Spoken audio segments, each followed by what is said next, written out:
Olá, mulherada! Estamos aqui para mais um estudo. Essa semana eu estou mais empolgada. Semana passada eu pedi para vocês não me abandonarem e vocês não me abandonaram. E eu tive feedbacks muito bons. Fiquei sabendo que as irmãs estão bem. Fiquei sabendo que muitas de vocês estão se ligando, estão falando umas com as outras.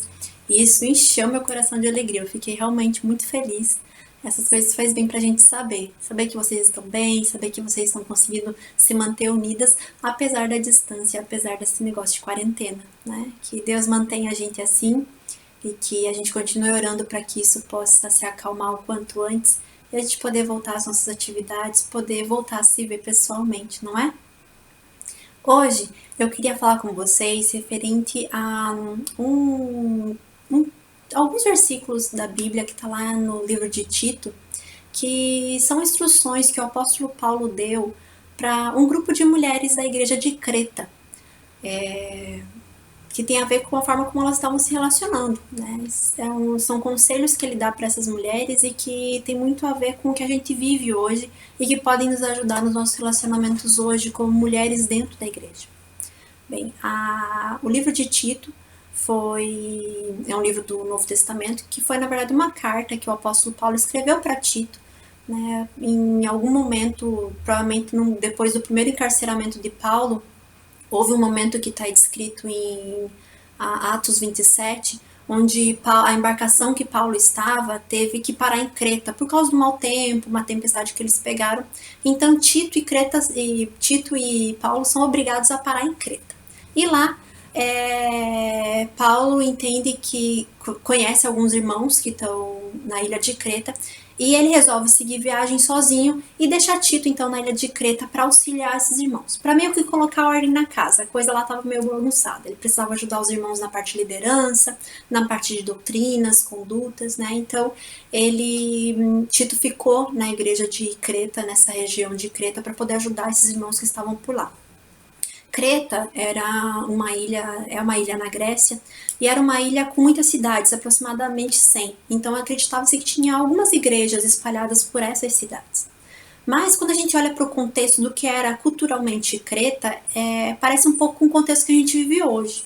Né? Creta era uma região de muito comércio marítimo, muitas coisas passavam por Creta, né? Porque naquela época se mandava as coisas e vinham coisas através de navio, então tinha um movimento muito gente de pessoas, de diferentes etnias, diferentes regiões. E como você deve saber, quando você tem uma cidade onde passa muitas pessoas, onde tem muitos estrangeiros vivendo, você tem uma variedade muito grande cultural, as coisas se misturam, né? Então se destacavam muitas coisas, os cretenses. Eles se destacavam em arquitetura, muitos palácios, coisas luxuosas, em arte. Eles tinham muitas habilidades com arte em metal, pinturas em metal, esculturas em metal, cerâmicas, joias, eles faziam muitas coisas desse tipo. E também eles eram conhecidos pela multi as multi-religiões que existiam lá. Muitas religiões, muitas filosofias, muitos modos de pensamento, muitas coisas eram variadas, né? Tinha muita opção para tudo em Creta. E quando você olha para o nosso mundo hoje, é mais ou menos assim, né?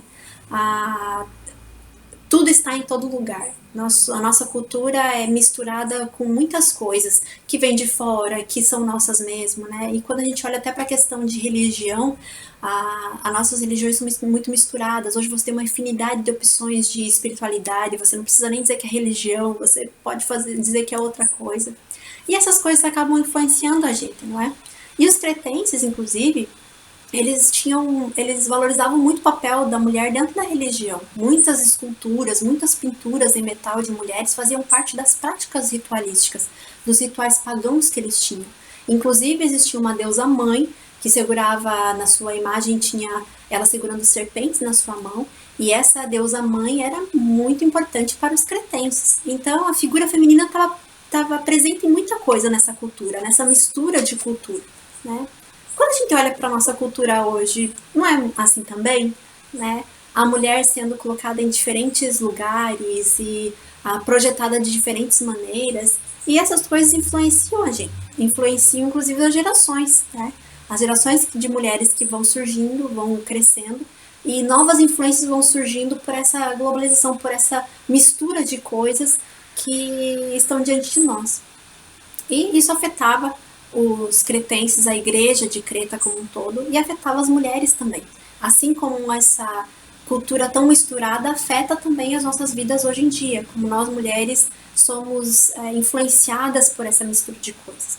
Então, nesse contexto de Creta, Paulo escreve, então, um direcionamento para um grupo de mulheres. Ele, na verdade, no capítulo 2 de Tito, ele escreve um direcionamento para vários grupos, entre eles, um grupo de mulheres. E eu queria ler o trechinho com vocês, porque é pequenininho, que é do versículo 3 ao versículo 5 do capítulo 2, que diz assim: semelhantemente, ensine as mulheres mais velhas a serem reverentes na sua maneira de viver, a não serem caluniadoras, nem escravizadas a muito vinho, mas a serem capazes de ensinar o que é bom. Assim poderão orientar as mulheres mais jovens a amarem seus maridos e seus filhos e a serem prudentes e puras, a estarem ocupadas em casa e a serem bondosas e sujeitas a seus maridos, a fim de que a palavra de Deus não seja difamada. Você talvez já escutou esse texto, é um texto que pregações para mulheres, né, muitas vezes aparece. E ele tem muitas questões aqui a serem trabalhadas. Mas hoje eu queria focar nessa questão onde ele fala que as mulheres mais velhas devem mudar suas condutas para que elas sejam capazes de ensinar as mais jovens. Por que a gente está falando aqui? É uma coisa muito atual. Nós estamos falando de um conflito de geração. E hoje em dia, quando nós olhamos para as nossas igrejas, a questão de conflito de geração é uma coisa que tem influenciado muito para o mal as nossas igrejas, né? Tem muitos ministérios têm visto o seu fim exatamente por essa incapacidade que nós temos de passar o cajado, muitas vezes, para a geração futura, ou da geração futura não querer pegar isso nas mãos e levar adiante. Há um tempo atrás eu estive numa igreja com Davi e ele estava falando sobre liderança com as pessoas ali, e eu lembro que uma senhora já idosa levantou e ela disse que ela era responsável, a presidente do Ministério de Mulheres daquela igreja, e ela estava bem chateada e indignada. Ela falou que ela não tinha mais ânimo, não tinha mais força para estar à frente de tudo aquilo, mas que as mulheres mais jovens não se interessavam, não participavam. As adolescentes, as jovens, então nem se fale, mas as mulheres que eram mais jovens não queriam tomar a frente desse ministério e levar adiante. Então ela já estava muito cansada. Isso é mais normal do que a gente imagina, né? Muitos ministérios estão fadados ao seu fim por simplesmente a geração futura não entender que precisa abraçar esses ministérios. E por que isso acontece? Quando a gente olha para as questões de dificuldades com as gerações, por que dentro das mulheres talvez isso esteja acontecendo? Bem, a gente tem algumas questões aqui que precisam ser trabalhadas. A primeira que a gente pode entender é que muitas vezes mulheres mais velhas simplesmente não se preocupam em ser um exemplo para as mulheres mais novas. Não entendem que isso é uma responsabilidade para elas.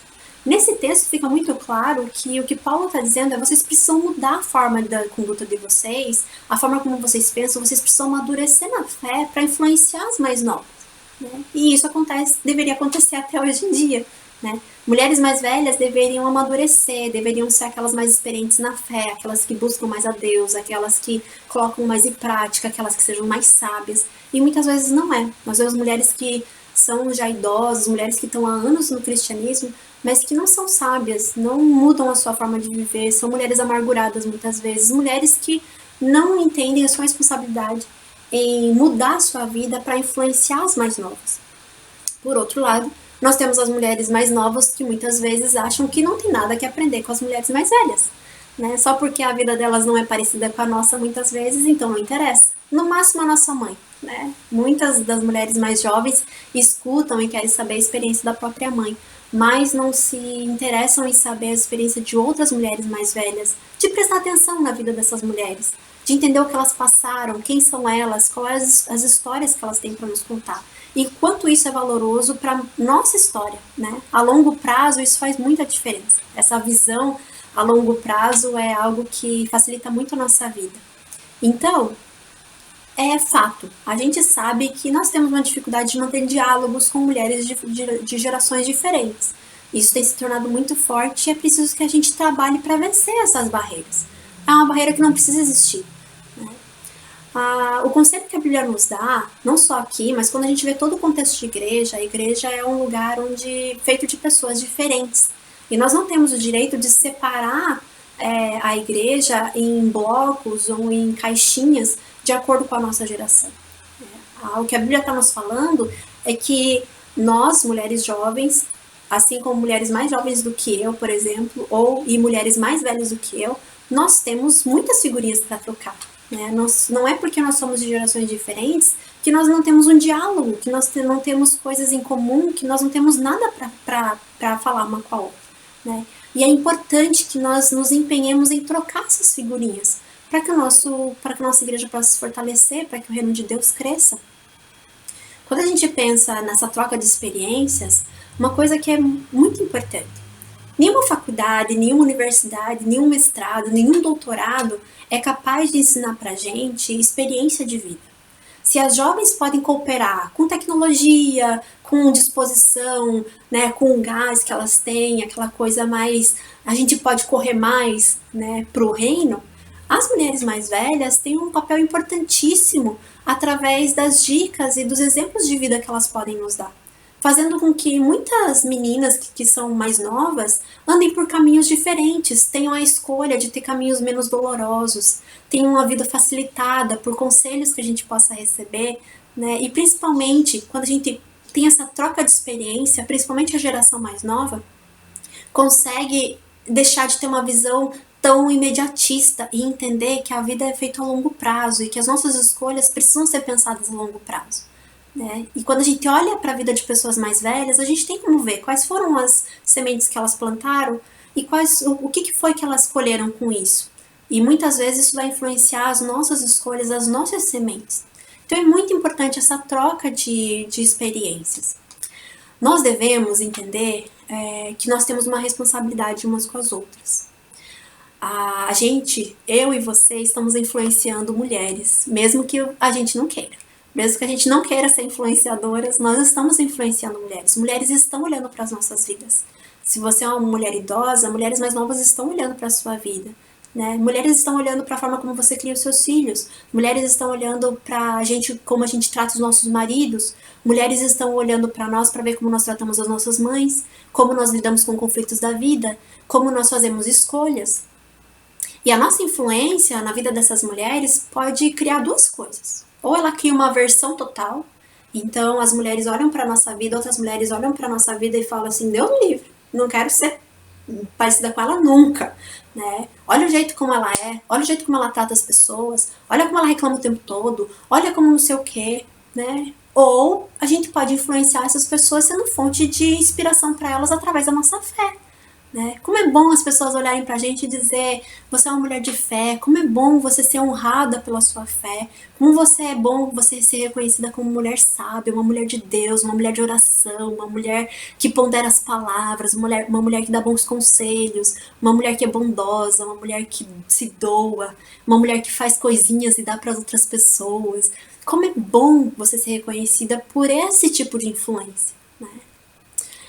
Você que é mulher idosa, quando foi a última vez que uma mulher mais nova disse para você que o seu comportamento ou a sua fé influenciaram ela para algo bom, ou fizeram ela tomar uma outra atitude? Ou de repente, qual foi a última vez que uma mulher mais nova agradeceu por um conselho que recebeu de você, por palavras de sabedoria que ela escutou da sua boca? Você tem amadurecido na sua fé a fim de ser um exemplo para as mulheres mais novas? Você tem essa ideia da sua responsabilidade nisso tudo? E você, que é a mulher jovem, qual foi a última vez que você buscou o conselho de uma mulher mais velha, entendendo que você não tem tanta experiência assim e que a experiência dela pode ajudar na sua escolha? Qual foi ou qual é a mulher mais velha que te inspira hoje? Que não é uma influencer do momento, de repente é uma mulher que não tem Instagram, não tem YouTube, não sabe nada sobre a última moda do momento, mas é uma mulher que você olha para ela e você vê fé na vida dessa mulher. Você entende que você precisa aprender com essa mulher sobre o relacionamento que ela tem com Deus. Bem, nós temos muito que aprender umas com as outras. Nós que somos mais jovens, temos essa oportunidade de facilitar a nossa vida muito, olhando para a vida das nossas irmãs que são mais velhas. Vendo como foram seus casamentos, como foi a criação de filhos, vendo como elas lidam com suas esperas, com suas dores, com suas perdas, vendo como elas lidam com as suas dificuldades, com algumas doenças, vendo como elas lidam com o cuidado mútuo entre elas. Nós temos muito que aprender, muito mesmo. Eu digo por experiência própria, como eu tenho aprendido com as mulheres mais velhas que estão ao meu redor, como tem sido precioso esse tempo para mim, como elas têm me ajudado e muito em todas as áreas da minha vida. No cristianismo, minhas irmãs, nós temos todas o mesmo Deus e nós não podemos dividir a igreja em blocos, buscando apenas aquilo que nos agrada. Isso não é o nosso dever. Nosso dever é fortalecer o nosso ministério, agregando todas as gerações e todas elas dialogando, fazendo com que o reino de Deus se expanda. Então você que é a mulher mais velha, seja exemplo para as mais novas. E você que é a mulher mais nova, abrace esse ministério também, para que ele possa ter a sua cara e para que em breve você possa acolher outras mulheres da geração que vem depois de você. Que Deus abençoe a gente, nos ajude a tornar nosso ministério um ministério forte e unido, e não um ministério que está fadado a acabar. Até a próxima!